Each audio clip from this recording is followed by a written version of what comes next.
சமூக நீதி என்பதை எல்லோரும் மிக சாதாரணமாக இடஒதுக்கீடு பார்வையிலே பார்க்கிறார்கள். இடஒதுக்கீடு என்பது சமூக நீதி கோட்பாட்டில் ஒரு நடைமுறை உத்தியது, அது ஒரு ஸ்ட்ராட்டஜி. சமூக நீதி என்பது ஒரு பெரிய கோட்பாடு, அது சமூகத்தில் மாற்றத்தை ஏற்படுத்துவதற்கான புரட்சிகரமான ஒரு கருத்தியல். அதை நடைமுறைப்படுத்துவதற்கு கையாளக்கூடிய ஒரு உத்தி தான் இடஒதுக்கீடு. இடஒதுக்கீடு மட்டுமே சமூக நீதி அல்ல.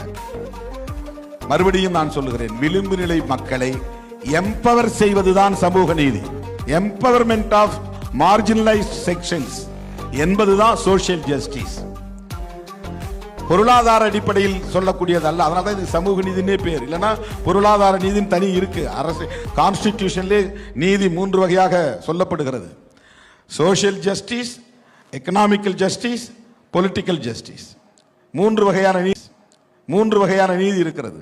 ஆனால் சமூக நீதிக்குத்தான் முன்னுரிமை, முக்கியத்துவம் இங்கே இருக்கிறது. ஏனென்றால் இந்த சமூகத்தில் பெரும்பான்மை மக்கள், உழைக்கிற மக்கள், கல்வி மறுக்கப்பட்டவர்களாக இருக்கிறார்கள்.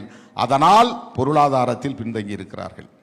கல்வி மறுக்கப்பட்டவர்களாக இருக்கிறார்கள், அதனால் அதிகாரத்தை இழந்திருக்கிறார்கள்.